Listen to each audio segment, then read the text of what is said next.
Hey guys, welcome back. I'm finally getting around to doing a tasting video of my Citra Brut IPA, which I've called Brutiful Citra. If you watch some of my previous videos, you'll know that I did a Nectaron Brut IPA, which I really enjoyed drinking over the summer.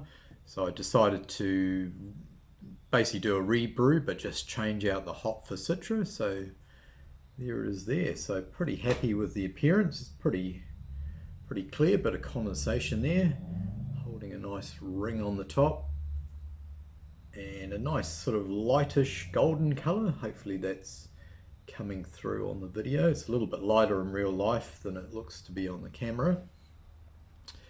So yeah, Brutiful Citra. I'll just quickly run through the malt bill before we dive in. So same as the Nectaron Brut IPA, so it's all Gladfield malt, 85% American ale, then 5% each of wheat, light crystal and sour grapes, which is their acidulated malt.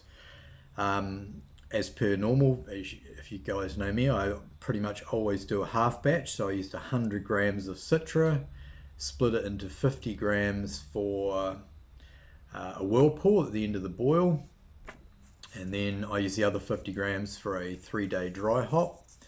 Once again, use the Glucoamylase from Mangrove Jacks and pitch that with the S33 yeast. So I started out at 1033 gravity and then finished at 0.998 to give me 4.6%. So yeah, it's all good so far. So yeah, that's how it looks. Before we dive in, I just want to share a bit of news with you, and also, yeah, so this video, as well as being a tasting video, is going to be like a toast and a bit of a tribute to my father. Unfortunately, my father took ill a few weeks ago, had to go into hospital. We thought he'd be there for a little while, and then he would come out, but unfortunately things sort of took a turn for the worse, and he passed away last Wednesday.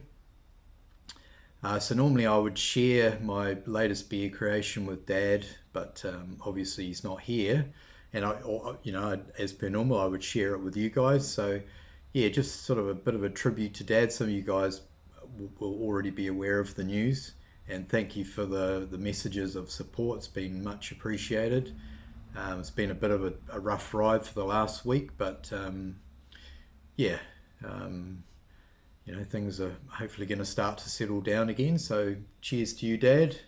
I'm pretty sure you would have liked this beer. So yeah, we'll dive in and see if it is a goodie or not. Cheers, guys. So on the aroma, as you'd expect, hints of citrus from the Citra. We're also getting some nice sort of tropical fruit, maybe a bit of passion fruit, maybe a bit of lemon, that type of thing, and a little bit of malt sweetness as well from the light crystal that went into it. So very inviting. I really, like I said before, I really enjoyed the previous one. A nice, easy drinker. So cheers to you, cheers to Dad, wherever you may be.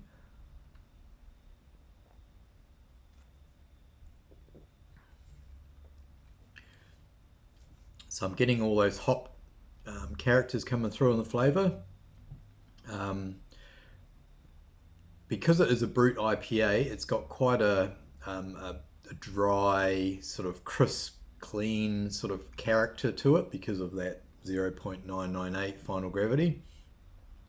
So the hops, yeah, come through as, you can pick them up, but they're sort of quite delicate. Not maybe as juicy as you get in a, say, hazy, if that makes sense. And it's also got some real sort of lager / pilsner vibes going on, even though there's no pilsner malt or lager malt and no lager yeast. I think because it's got that low gravity, etc., that I talked about before, the dry finish. Yeah, it's sort of, yeah, it's almost it's like I've turned an ale into a lager somehow. But yeah, very nice, very drinkable.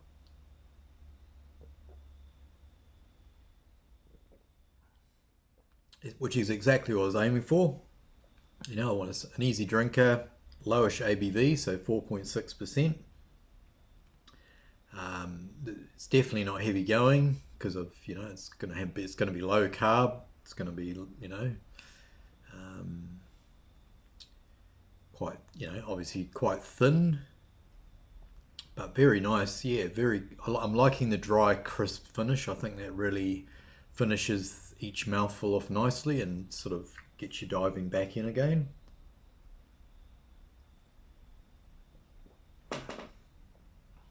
So very happy with that. So yeah, so I've got plenty left in the keg, so I'll be enjoying this. If you guys on the northern hemisphere, if you haven't tried a brut before, it's super simple. If you want to turn maybe an ale into, or even a pilsner or something, into a super sessionable drinking summer beer, just grab one of your normal recipes or one that you've really enjoyed and just chuck in the dry enzyme to get that nice dry crisp finish, and you can't really go wrong. I mean, it's as simple as snipping the pack of dry enzyme and tipping it in, you know, pitching it with the yeast. So yeah, sort of a win-win. Also, you'll get more alcohol out of it, so just factor in, you know, that low final gravity. Yeah, have a think anyway. But as you guys will be getting into these sort of beers in the northern hemisphere, I'll be looking to get into the more malt forward beers. So yeah, stay tuned for the next video. Thanks for watching, and yeah, we'll catch you next time. And like I say, thanks for all the support from you guys that have known what's gone on over the last few weeks. I do appreciate it, and take care. Thanks for watching. Bye for now.